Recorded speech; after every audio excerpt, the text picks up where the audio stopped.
그 시절 청춘 다방. 순자는 부엌 바닥에 주저앉아 있었다. 허리가 끊어질 듯 저려왔고 손에 쥔 국자는 바닥에 탁 부딪혀 소리를 냈다. 내가 너희를 어떻게 키웠는데? 목소리는 떨렸고 방 안공기는 얼음처럼 굳었다. 아들 민수는 고개를 숙였다. 엄마, 그만 좀. 요양원 얘기 좀 하자. 며느리 영희는 냉랭하게 눈을 치켜떴다. 우리도 사람입니다. 언제까지 이렇게 살 순 없어요. 그때 손주 지훈이 울먹이며 순자 앞으로 달려왔다. 난 할머니랑 살래. 할머니가 진짜 엄마야. 정적이 쏟아졌다. 순자는 떨리는 손으로 진과 방의 지퍼를 붙잡았다.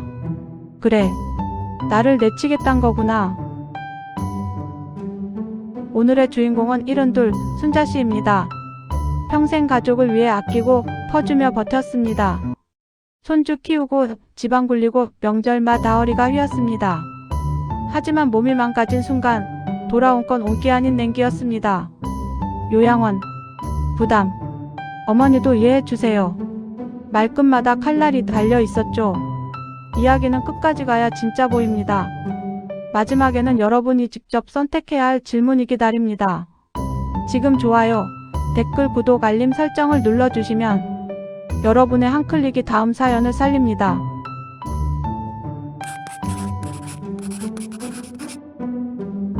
순자는 알람보다 먼저 깼다.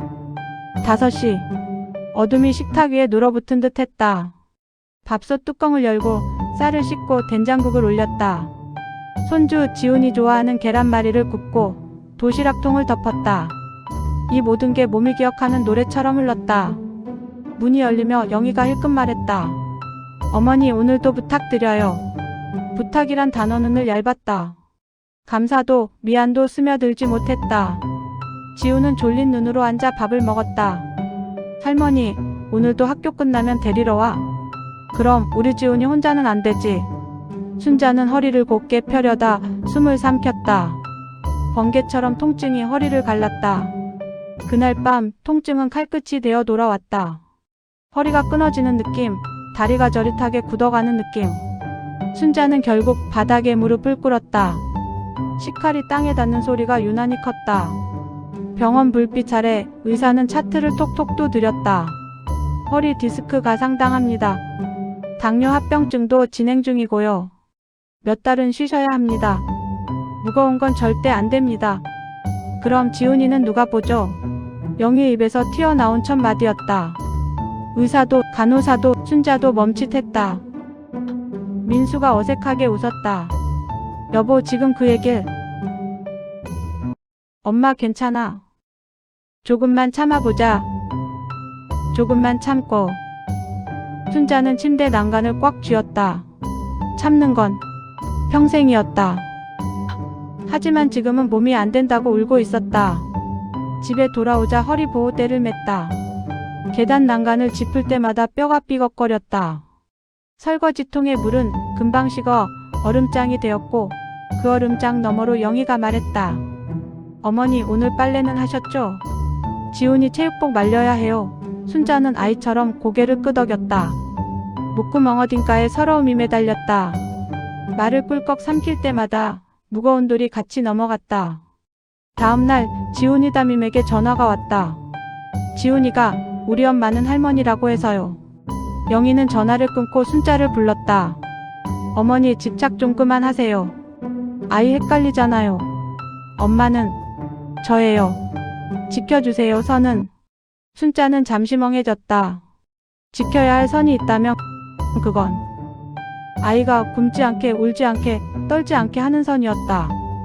그 선을 넘지 않으려 밤을 치새웠는데 이제 와서 그는 선을 넘었다고 했다. 민수는 늘 회색이었다. 여보, 어머니 탓만 하진 말자. 엄마도 조금만. 회색은 책임을 감추기 좋은 색이었다. 그날 저녁 식탁 위에 음식들에 뜨거운 김이 올라왔다. 된장국, 김치, 계란말이. 메뉴는 익숙했고 마음은 낯설었다. 영희가 조심스럽게 운을 뗐다. 어머니, 요양원 상담 예약했어요. 시설 좋아요. 물리치료도 있고 프로그램도 많대요. 젓가락이 공중에서 멈췄다. 순자의 눈동자가 흔들렸다. 나를 보낸다고? 민수는 급히 말끝을 다듬었다. 엄마, 잠깐이야. 허리 나으면 다시 집에 모실 거야. 우리도 더는 버티기 힘들어. 그 말의 끝이 독처럼 번졌다. 우리도. 그 우리의 순자는 없었다. 밤이 깊자 통증은 솥뚜껑처럼 달아올랐다. 순자는 침대 가장자리에 앉아 방안을 둘러봤다. 손주 그림, 초등학교 상장, 어린이날에 받은 카네이션 브로치. 그 모든 게 자신에게 말을 걸어왔다. 할머니, 저 여기 있어요. 새벽에 화장실을 가다 결국 주저앉았다. 차가운 타일이 허벅지를 타고 올라왔다. 문틈으로 새어나온 울음이 집을 흔들었다. 다음 날 영희는 서류 봉투를 꺼냈다. 어머니 인감 좀요. 요양원 입원 동의서예요. 민수는 시선을 피했다. 지우는 식탁 아래에서 발을 동동 굴렀다. 순자는 봉투를 내려다봤다. 서류 위에 이름 순자. 태어나 처음으로 그 이름이 낯설었다. 나는 누구였지? 며느리의 도우미? 아들의 뒤치다꺼리? 손주의 그림자. 할머니. 손주가 울며 달려왔다. 할머니 가지마. 나 숙제도 할머니랑 하고 싶어. 할머니 밥도 제일 맛있어. 영희가 낮게 말했다. 지훈아, 그건 할머니가 아프셔서 그래. 우린 할머니를 위해서. 순자가 그 말을 잘랐다. 날 위해서라면서 날 내보내겠다는 거냐? 민수가 결국 소리를 찔렀다.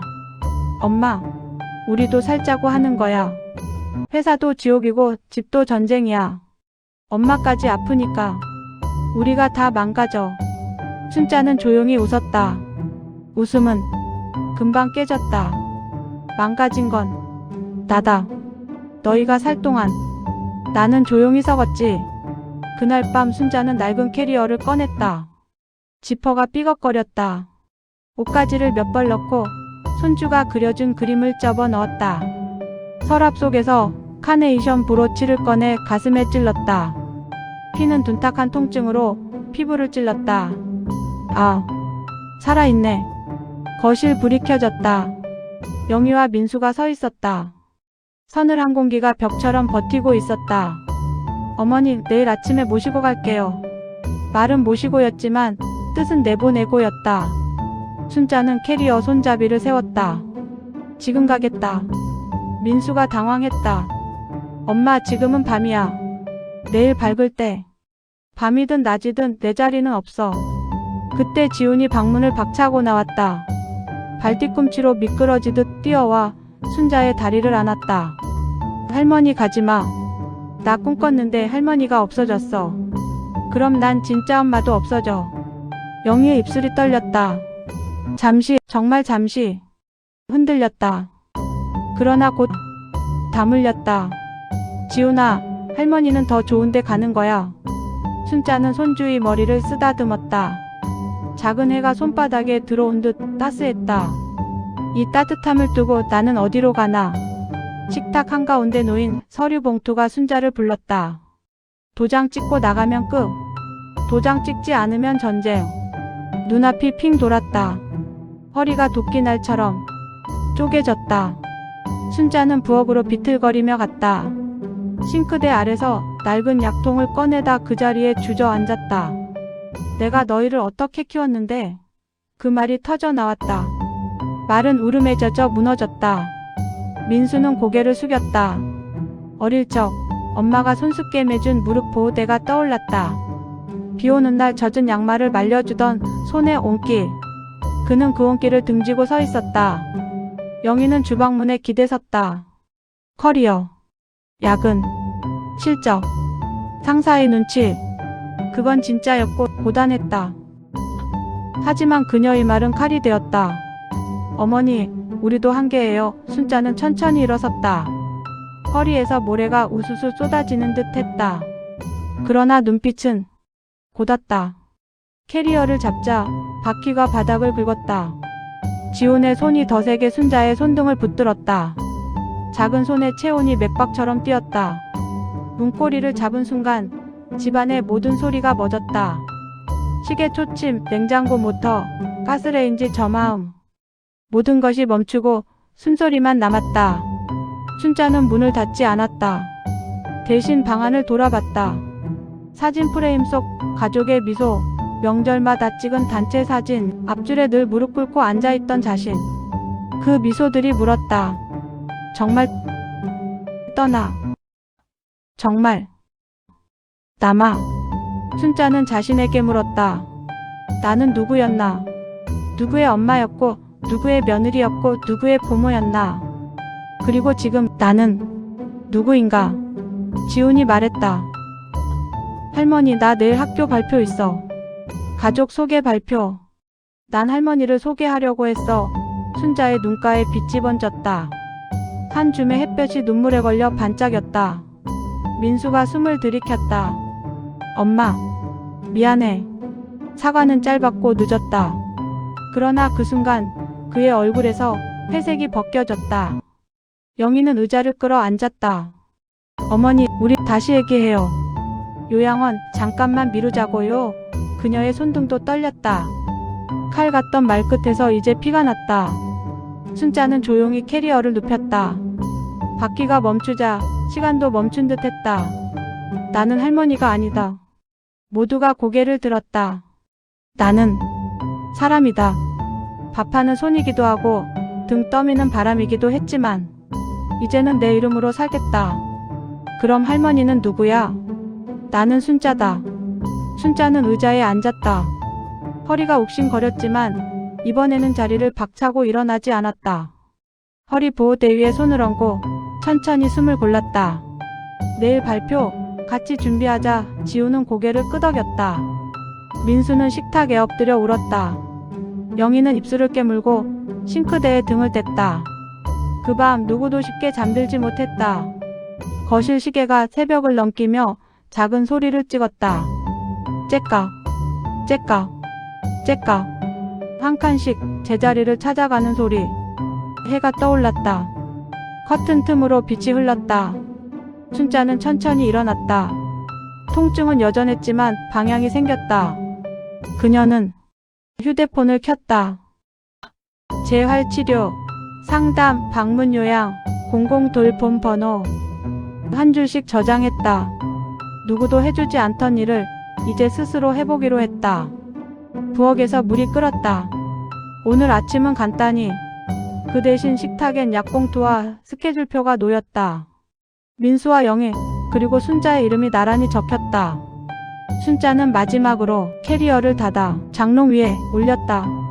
떠나기 위한 짐이 아니라 남기 위해 필요한 결심을 올려두듯 조심스레.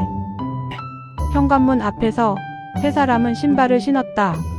민수는 지각이었다. 영희도 회의가 있었다. 그러나 둘은 서로를 보며 고개를 끄덕였다.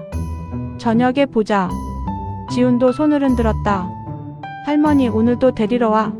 춘자는 미소 지었다. 오늘은 내 엄마 아빠가 올 거야. 할머니는 병원에 갔다가 집으로 올 거야. 지훈은 잠시 생각하더니 크게 미소 지으며 웃었다. 그럼 세 사람이 다 오네.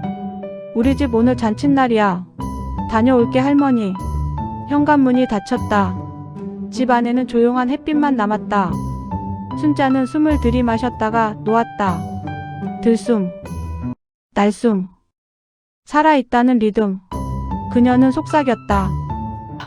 나는 할머니가 아니다. 나는 순자다. 여러분이라면 어떻게 하시겠습니까?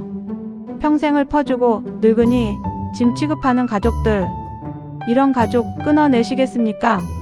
아니면 손주 때문에라도 끝까지 참고 남으시겠습니까? 댓글로 여러분의 선택과 이유를 들려주세요. 당신의 한 문장이 누군가의 내일을 바꿉니다. 이 사연이 마음에 닿았다면 좋아요와 댓글, 구독, 알림 설정 꼭 부탁드립니다. 여러분의 참여가 다음 이야기를 움직입니다. 다음 편에서 또 한 사람의 이름을 불러보겠습니다. 고맙습니다.